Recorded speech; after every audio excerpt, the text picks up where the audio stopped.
I welcome you all to our online learning platform. आज की video lesson में हम देखेंगे आगे। याद होगा हमने लास्ट की क्लास में शुरू किया था कि फ्रांस में मोनार्की को कैसे एबॉलिश किया गया। उसी में हम लोग देख रहे थे कि इस एबॉलिशमेंट में किन का अहम किरदार था। इसमें हमने एक सोसाइटी के बारे जाना था, एक ग्रुप के बारे जाना था। याद है उसका नाम? Yes, exactly, Jacobins club. तो आज के वीडियो लेसन में हम जैकोबीन्स क्लब क्या है वो देखेंगे और साथ ही साथ ये भी देखेंगे कि इनका क्या किरदार रहा फ्रेंच रिवॉल्यूशन में, या कहो तो मोनार्की को वहाँ से फ्रांस से एबॉलिश करने में। तो चलो स्टार्ट करते हैं।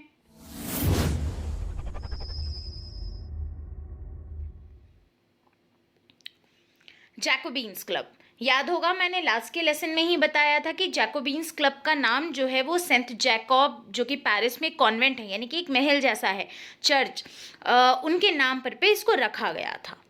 इनके मेंबर्स कौन थे? तो याद होगा मैंने ये भी बताया था कि इनके जो मेंबर्स थे वो थर्ड स्टेट के गरीब थे। मतलब थर्ड स्टेट का जो लोअर सेक्शन था ये थर्ड स्टेट्स का, वो लोग आपके जैकोबीन्स के मेंबर्स थे, जैसे कि daily veg earners, servants, artisans और छोटे मोटे दुकानदार। अब इस क्लब को लीड कौन कर रहा था? तो इस क्लब को लीड कर रहे थे मैक्सिमिलियन रॉबर्सपियर। शुरुआती दौर में तो ये भी मसीहा बन के आए। हम लोग आगे देखेंगे कि ये जो मसीहा थे ये कैसे दुश्मन बन गए। So we will see that, but before that इतना देख लो, जैकोबिन्स क्लब के ये लीडर थे। अब आते हैं, इन लोगों ने खुद को बाकियों से सेपरेट करने के लिए अपना एक ड्रेस कोड भी डिज़ाइन कर रखा था। ये ड्रेस कोड था सैंसकुलोटिस। ठीक है, ये लॉन्ग स्ट्राइप ट्राउज़र पहनते थे, ट्राउजर्स होता था इनका, उसमें लॉन्ग स्ट्रिप्स बने हुए होते हैं, जैसा कि आपको इस फिगर में दिख रहा है। एग्जैक्टली ये इनके कपड़े हैं। साथ ही साथ जो मेन थे वो रेड कैप भी पहना करते थे। ये रेड कैप एक्चुअली लिबर्टी का सिंबल था। ठीक है, अब मैंने 2 मिनट पहले कहा था कि इनका जो ड्रेस कोड था वो सैंसकुलोटिस कहलाते थे। अब भाई सैंसकुलोटिस का मतलब क्या है? तो एक्चुअली सैंसकुलोटिस वर्ड का मतलब होता है those without knee breaches. Actually जो नोबल्स होते थे वो नी पे ब्रीचेस पहनते थे। ये वो ग्रुप था जो कि नी में ब्रीचेस नहीं पहनता था, तो वहीं से इन लोगों ने अपना नाम डिराइव किया। क्लियर है? एक बात याद रखोगे कि वेमेन को ऐसा करना अलाउड नहीं था। क्लियर? चलिए अब आगे बढ़ते हैं। अब जैकोबीन्स का क्या रोल रहा फ्रांस से मोनार्की सिस्टम को हटाने का, तो देखते हैं। बात है 1792 के समर की। जैकोबीन मेंबर्स जो है वो बहुत गुस्से में थे। किस बात का गुस्सा था?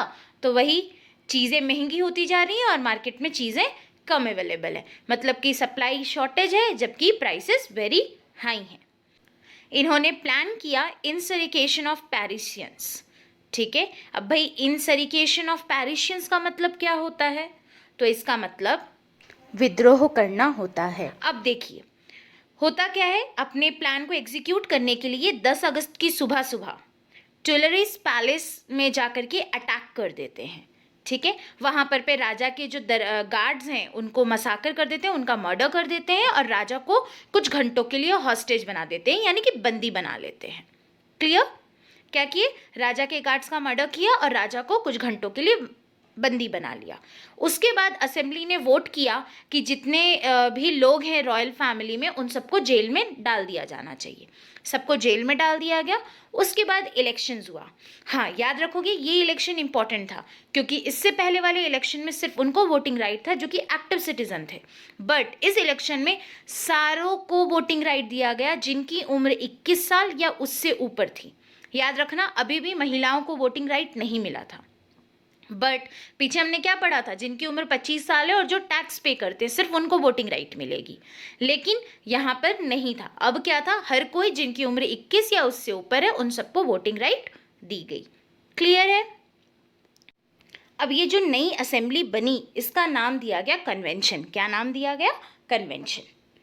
और इस असेंबली के बनने के बाद 21 सितंबर 1792 को, यानी कि 21 सितंबर 1792 को ये एक फैसला लिया गया कि अब वहाँ से, यानी कि फ्रांस से मोनार्की को पूरी तरीके से एबॉलिश कर देना है और फ्रांस जो है वो रिपब्लिक डिक्लेयर हो गया।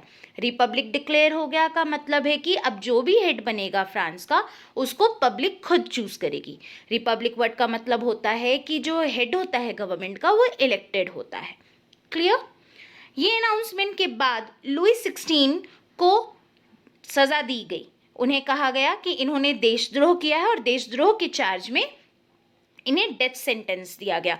याद रखोगे, एग्जाम में 1 मार्क्स से क्वेश्चन में पूछ सकता है न्यूली इलेक्टेड असेंबली का क्या नाम था, लुई 16 को डेथ सेंटेंस क्यों दिया गया था, किस चार्ज पे दिया गया था, और उन्हें कहाँ एग्जीक्यूट किया गया।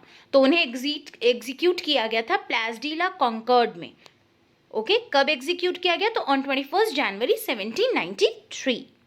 एंड मैरी एंटोनिटी के साथ भी कुछ दिनों बाद ऐसा ही हुआ, याद रहेगा।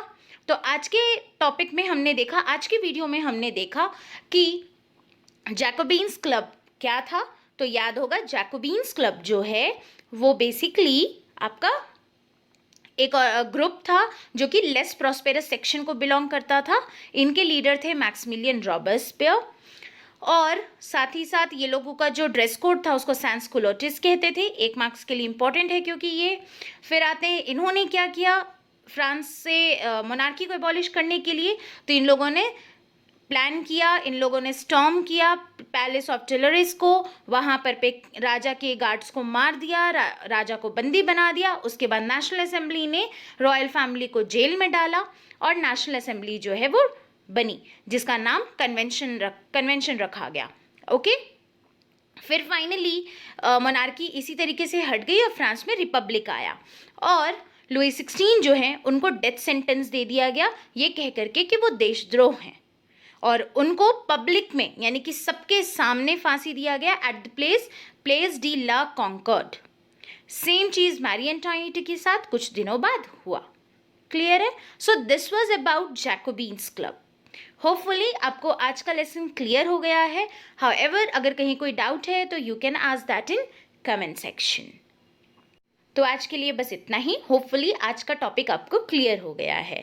Thank you. एंड या वन मोर थिंग, अगर अभी तक आपने हमारे चैनल को सब्सक्राइब नहीं किया है तो जल्दी से हमारे चैनल को सब्सक्राइब करें और हमारे हर अपडेट के साथ जुड़े रहने के लिए बेल आइकन दबाना ना भूलें। Bye bye.